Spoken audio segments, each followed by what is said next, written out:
성도인 여러분들에게 묻겠습니다. 베냐민은 야곱의 12아들 가운데 몇 번째 아들일까요? 그리고 어머니는 누구일까요? 다들 아시네요. 야곱에 대해서 조금 여러분들이 아시는 분들은요, 베냐민은 야곱의 12아들 가운데 12번째 막내 아들임을 모르지 않을 겁니다. 또 베냐민의 어머니는 야곱이 유일하게 사랑했던 라헬임을 아시겠죠? 모르지 않을 거예요. 다 안단 말이에요.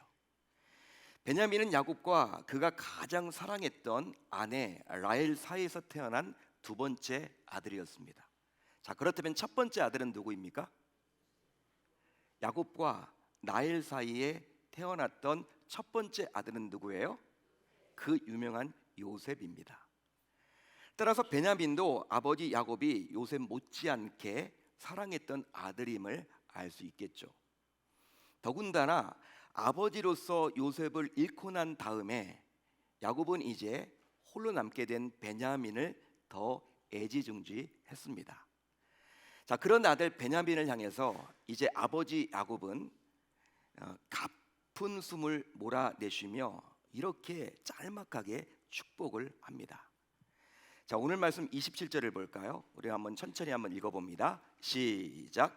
베냐민은 물어뜯는 일이라 아침에는 빼앗은 것을 먹고 저녁에는 움킨 것을 나누리로다. 아멘. 아버지 야곱은 아들 베냐민에게 두 가지 특성을 말해주고 있어요. 먼저 어떤 특성을 이야기합니까? 베냐민의 어떤 특성을 이야기합니까? 물어뜯는 일이다라는 겁니다. 물어뜯는 일이다. 물어뜯는 일이라고 지금 이야기를 합니다. 다음으로 아침에는 빼앗는 것을 먹고 저녁에는 어떻게 한다라는 거예요? 움킨 것을 나눈다. 이런 특성을 이야기를 합니다. 이 두 가지 특성을 베냐민은 가지고 있다라고 지금 이야기를 해주고 있어요. 여러분, 이 말씀은 무슨 뜻을 내포하고 있을까요? 이게 여러분 어떤 의미일까요? 축복의 말씀처럼 보입니까? 아니면 저주의 말씀처럼 보입니까? 그것도 아니면 축복과 저주가 섞인 말씀처럼 보입니까? 한번 여러분들이 답변을 해주세요. 이게 축복의 말씀 같아요? 아니면 저주의 말씀 같습니까? 그것도 아니고 축복도 있고 저주도 있는 말씀처럼 느껴지십니까? 아마도 축복과 저주가 섞인 말씀처럼 여러분들이 받아들일지도 모르겠습니다. 하지만 베냐민을 향한 야곱의 이 예언이 과연 어떤 의미를 담고 있는지 정확하게 떠오르지는 않아요. 이거 어떻게 해석을 하면 좋지? 이거 어떻게 해석을 하면 좋을까? 우리는 의문을 갖게 됩니다. 자, 그런데 모세가 베냐민 지파를 향해서 내뱉은 예언을 보게 되면 오늘 말씀을 이해할 단서가 조금 보여요. 따라서 모세의 예언을 먼저 살펴봐야 합니다. 모세의 예언. 자, 모세의 예언은요, 신명기 33장에 나와 있는데, 자, 좀 길지만 신명기 33장 12절을 한번 보도록 하겠습니다. 우리 한번 같이 읽어봅니다. 시작. 베냐민에 대하여는 일렀을 때 여호와의 사랑을 입은 자는 그 곁에 안전히 살리로다. 여호와께서 그를 날이 마치도록 보호하시고 그를 자기 어깨 사이에 있게 하시리로다. 아멘. 베냐민을 향한 모세의 축복은 너무나도 멋진 네 가지의 복으로 구성되어 있습니다. 몇 가지의 복이라고요? 네 가지. 먼저 베냐민은 여호와의 사랑을 입은 자입니다. 다음으로 베냐민은 그 곁, 즉 하나님 곁에서 안전하게 살게 될 자입니다. 또 베냐민은 그의 날이 다 마치는 날까지 하나님의 보호를 받을 자입니다. 마지막으로 또 뭐예요? 베냐민은 하나님의 어깨 사이에 있게 할 자입니다. 이 네 가지라는 거예요. 여러분, 하나님의 어깨 사이에 있게 할 자, 이게 어떤 의미일까요? 하나님의 어깨 사이에 있게 할 자다. 이게 어떤 의미일까요? 하나님께서 자기의 어깨 사이에 베냐민을 있게 할 것이라는 것인데, 이것은 하나님께서 어깨 사이에 베냐민을 목마 태우겠다라는 의미예요. 하나님께서 베냐민을 목마 태우겠다라는 거예요.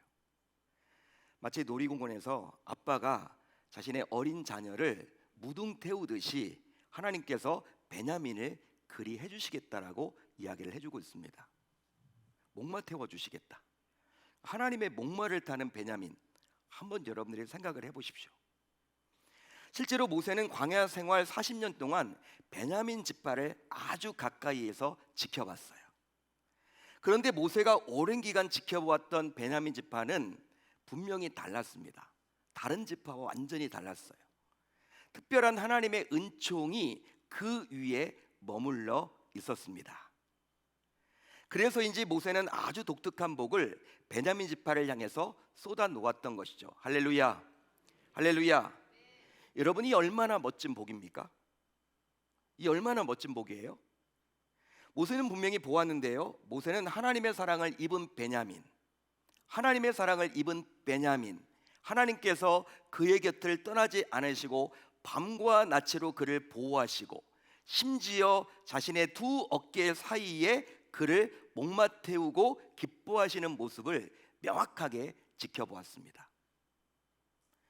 이렇게 모세의 예언을 통해서 알 수 있지만 하나님의 사랑을 풍족하게 받았던 베냐민은 분명히 강력한 자가 될 수밖에 없겠죠. 강력한 자. 왜? 하나님의 사랑을 힘입어서. 따라서 오늘 말씀에 나오는 야곱의 예언 역시 분명한 축복이 담긴 말씀임을 성도인 저와 여러분들은 놓쳐서는 아니 될 줄로 믿습니다. 여러분, 이 야곱의 예언은요, 저주의 말씀이 아닙니다. 축복의 말씀과 저주의 말씀이 혼합되어 있는 것도 아니에요. 오로지 축복만이 담겨진 메시지라는 거예요. 자, 그러기 이제 베냐민을 향한 아버지 야곱의 예언이 저주가 아니라 축복이라는 생각을 가지고 다시 한번 오늘 말씀 27절을 읽어보도록 하겠습니다. 자, 이렇게 여러분 나와 있죠? 제가 읽어드립니다. 베냐민은 물어뜯는 무엇이라? 이리라.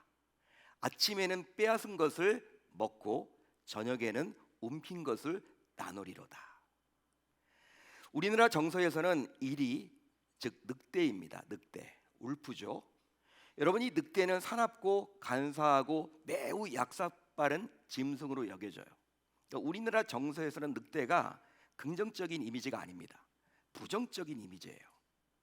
하지만 당시 히브리인들은 꼭 그렇게만 생각하지 않았어요. 그렇게만 보지 않았습니다. 오늘 말씀은 여러분들이 히브리 정서로 보셔야만 해요. 지금 우리의 정서로 보시면 안 되고, 오히려 목축업을 했던 히브리인들이 보았을 때 이리는 자신들의 양과 염소를 잡아먹어서 많은 피해를 줘요. 많은 피해를 줍니다. 하지만 먹이를 발견했을 때 놓치지 않고 움켜서 차지하는 아주 강한 짐승의 상징으로 여기기도 했다라는 거예요. 그래서 히브리인들의 경우 우리가 보는 바와 달리 이리를 무조건 부정적으로만 바라보지 않고 긍정적으로 바라보기도 했다라는 거예요. 즉, 먹잇감을 빼앗고 움켜주려면 강력해야 하고 두려움이 없어야 하기 때문입니다. 이 말은 무엇이냐면, 목표를 정했을 때, 어떤 목표를 정했을 때 그 목표를 이루기 위해서 중도에 포기하지 않고 강력하게 두려움 없이 도전해서 결국 그 목표를 이룬다라는 의미를 거기가 담고 있기 때문이에요. 그러니까 이리가 여러분 그런 이미지를 가지고 있습니다.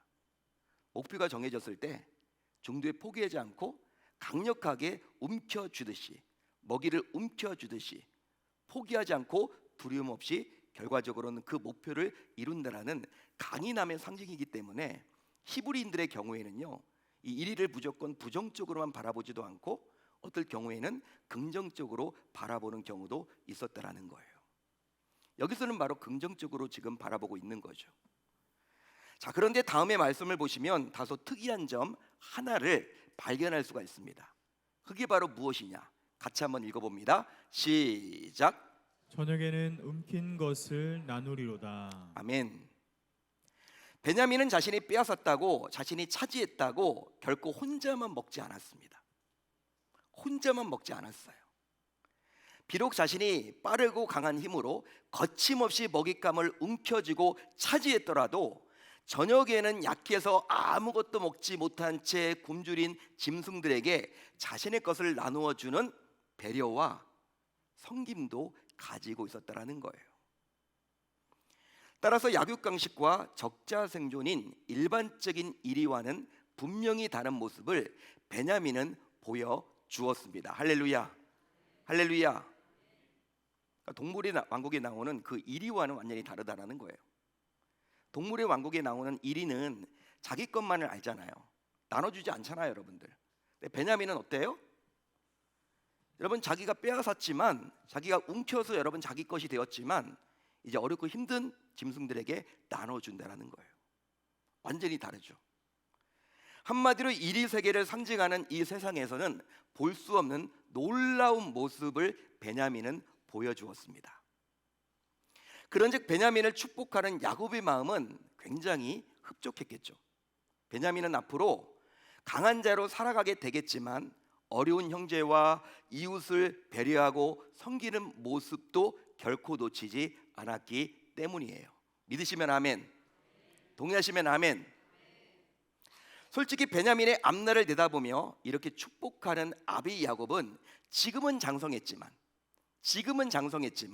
태어남과 동시에 어미였던 라헬을 잃어버린 이 베냐민이다 보니 가장 불쌍한 아들로 여겼습니다.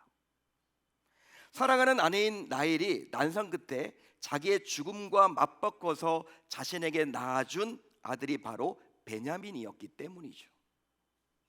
자, 그러니 다른 아들들과는 달리 태어나자마자 어미의 품에 안겨보지도 못한 베냐민에 대한 아비의 심정은 남달랐습니다.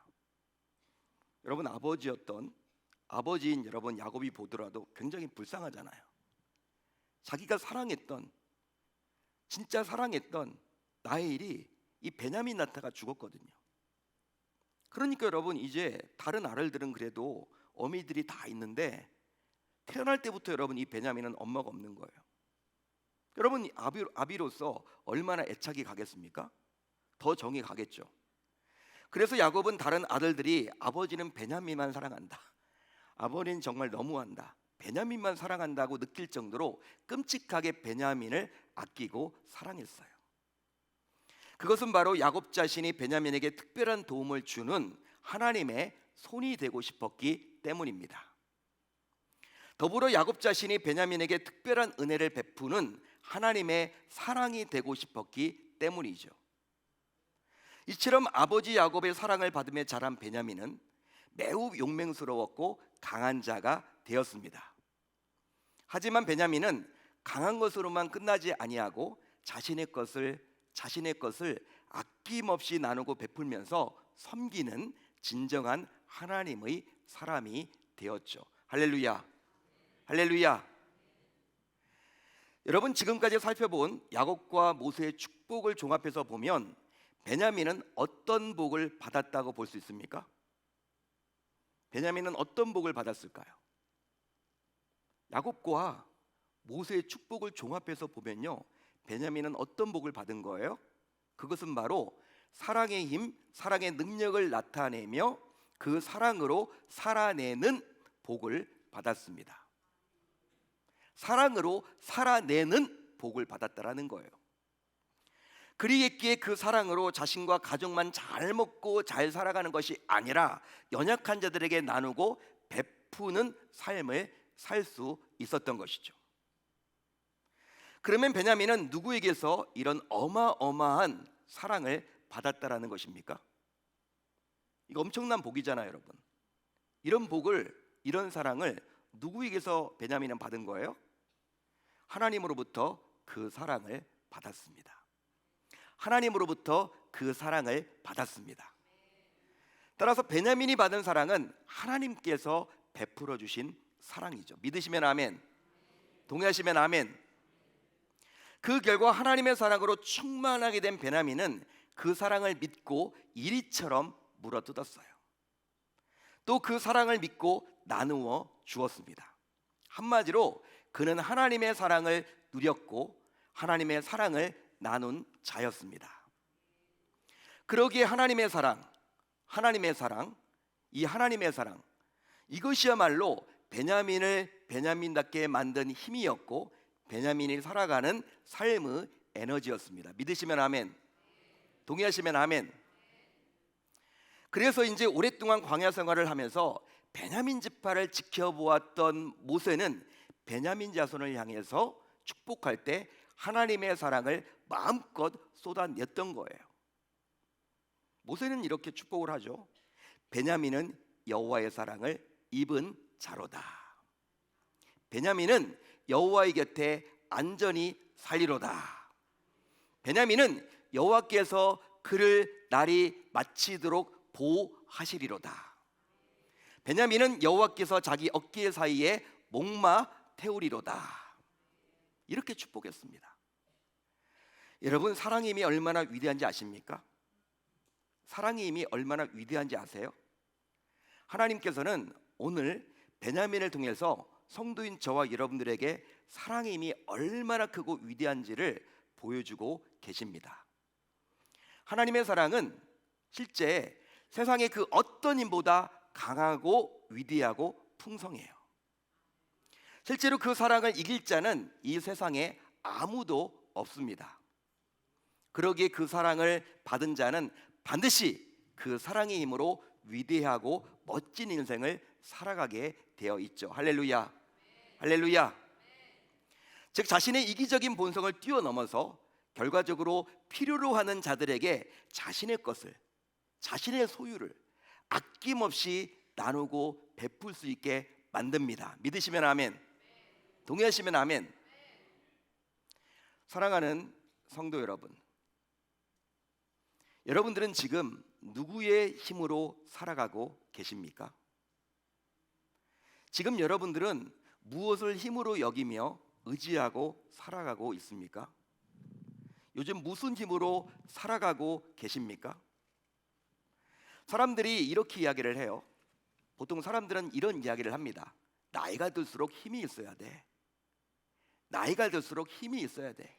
맞는 말입니다. 나이가 들수록 힘이 있어야 돼요.